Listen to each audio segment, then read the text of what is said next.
This app is going to walk you through how to set up Cronometer, if that's the app that you're going to be using to track all of your macros for this challenge.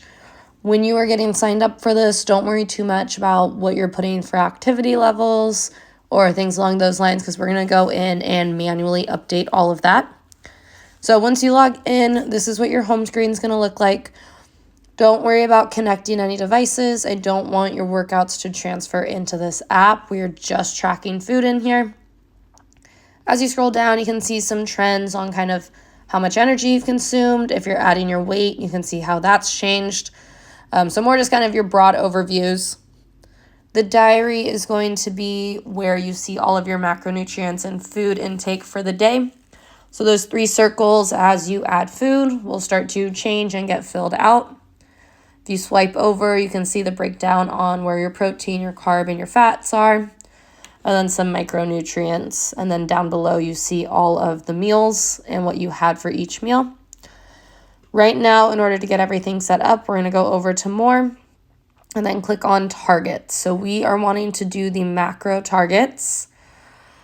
We don't want to worry about the ratios. We want to go over to fixed. So in here, that's where you're going to type in your macronutrients that we calculated in that workbook.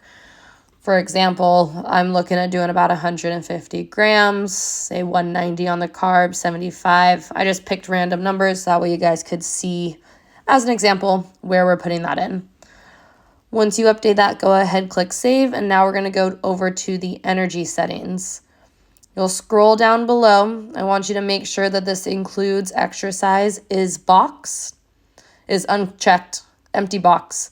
And then down below, you're going to put custom energy targets, and then from here, you're going to put in however many calories you calculated in that sheet. That one will automatically go ahead and save, so just go ahead, tap back. In the nutrients, say you're really low on something, you know that you don't get enough iron. You can go ahead and put in a custom amount, make it visible so that way you can see it. Those are unnecessary, but can be helpful if you want to have additional data.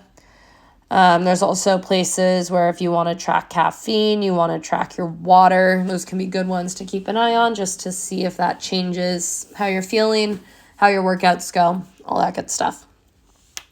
So now that all of the macros are set up, we are going to start trying to add some food. So say today for lunch, I went ahead and had some chicken breast.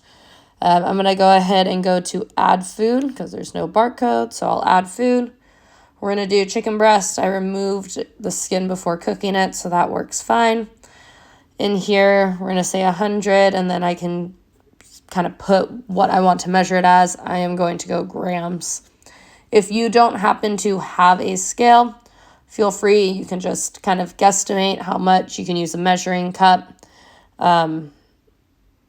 The goal is to get close, not perfect on it.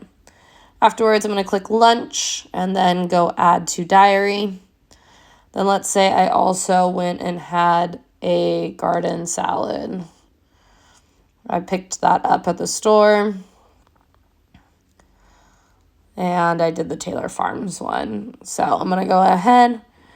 I had 3 cups of that. So let's just do, if we know that 2 cups is 85 grams, I'm going to go do some math real quick. I had 3 cups of it, so we want 85 grams times 3. So I had a total of 255 grams. Then we go ahead, had that for lunch, and we add it to the diary, click save. So there's a bunch of different ways. You can tell that sometimes you're going to need to get a little creative on how you're tracking, how you're measuring. Like I said, do what's close, not necessarily what is perfect. At the end of each week, I want a screenshot of this front page. So I want to be able to see either these 3 rings or more ideally this one. You don't need to do both. If you find that you're very low on some of your macros, please send me this so that I can help get more information to you. We can help get those numbers better. And then if there's any additional info that I need, I will ask you for it later. So that's the gist of how you track in here. If you got any questions, let me know.